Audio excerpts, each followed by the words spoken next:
Bonjour à toutes et à tous et bienvenue pour ce nouvel épisode de Let's Play The Mod.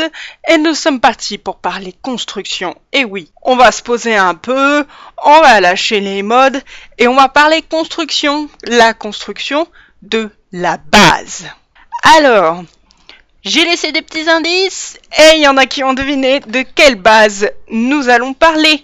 Ça va être le château de Bowser ou le château de Peach dans Super Mario sur Nintendo 64. Et ouais, la vieille époque. Donc, ce château est quand même assez compliqué à faire parce que il y a des arrondis et nous sommes sur Minecraft, un monde cubique. Ça va être chouette. Donc, comme vous pouvez le voir sur la photo qui défile devant vous, le plus dur, je pense, ça va être ce qu'il y a en dessous du château de Bowser, parce que ça aussi, on va le faire. La tête de Bowser qui est sur l'espèce de visage souriant, orange, parce que on va essayer de faire le plus de détails possible sans que ça soit déformé. Donc, pour ça, il y a plusieurs solutions. Soit je fais tout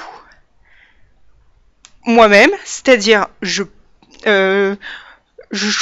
sélectionne les blocs, je commence à les poser, on fera plusieurs essais, donc à mon avis ça se passera surtout en live, ce genre de choses. Live et aussi en vidéo de temps en temps, mais je le marquerai quand on est sur la construction du château. Après, bon, le reste, le château de Peach, je pense qu'il sera quand même beaucoup plus simple que celui-là de Bowser qui est juste en dessous. Et, soit donc je le fais à la main, soit je mets un petit logiciel que vous avez dû déjà entendre parler par les autres youtubeurs, Sprintcraft. Sprintcraft, qu'est-ce que c'est? En fait, on met la photo qu'on souhaite, photo ou image, au choix.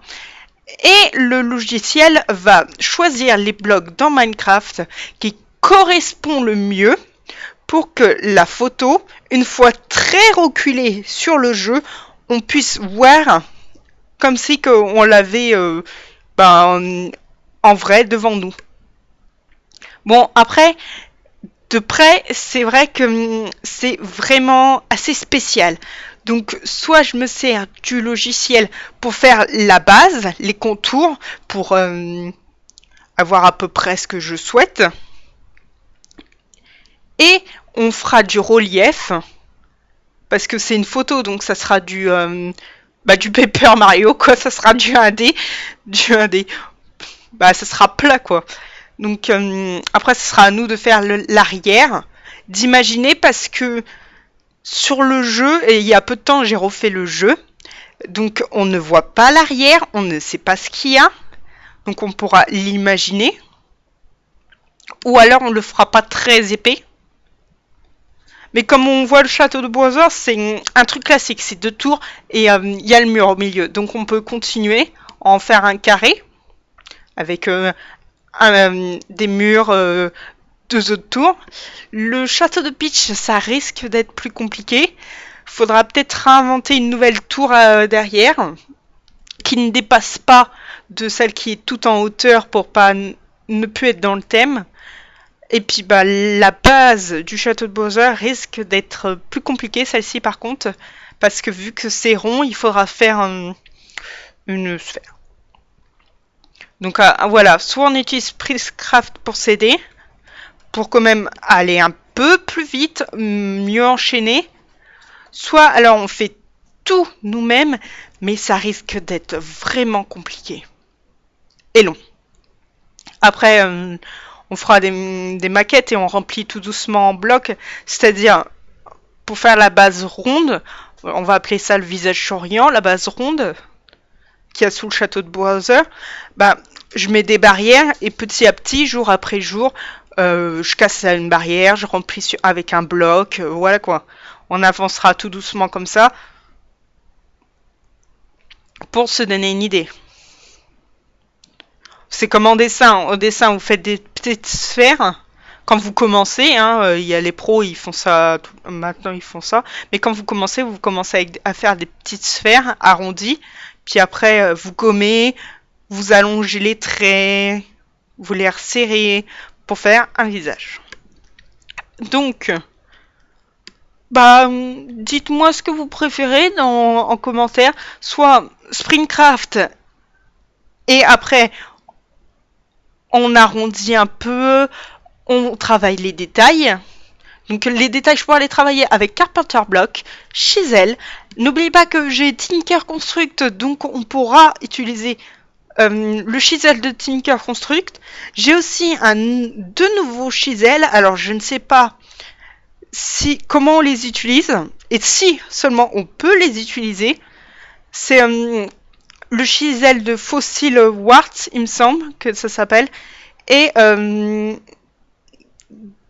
non, je crois que j'ai Fossil Woundin. Bref, Eka Word. Voilà, j'avais inversé les noms. Donc, on pourra utiliser cela. Donc, ça donne une possibilité monstre de blocs. Et pareil, si je dois moi-même personnaliser, je compte utiliser ces modes. Donc, dites-moi en commentaire Springcraft pour aider, ou alors on fait tout seul. Ce sera pas mal aussi. Un gros défi parce que je n'ai jamais fait de construction comme ça. Et je n'ai jamais fait de construction par rapport à une image. J'ai toujours fait dans ma tête comme ça, je me suis lancé un délire. Et je veux pas dire, je suis pas reine de construction. Je fais peut-être des beaux trucs, et il y en a d'autres. Moi, je vais trouver ça très beau. Si tu demandes à un builder, on va dire pro quand même, de venir et de juger, il va vomir le mec. Voilà. J'ai quand même des trucs très spéciaux dans ma tête. Donc, à vous de décider. Springcraft ou tout seul. Je verrai par rapport à vos commentaires et on verra ce que vous avez décidé. Je vous laisse une petite semaine. De toute façon, je vais continuer le mode en lui-même. Parce que même si vous décidez que ça soit toute seule sans Springcraft, je vais devoir récolter des choses et je n'ai pas encore le matériel pour. Donc ne vous inquiétez pas. La série continue en attendant vos votes. C'était MT et je vous dis à plus.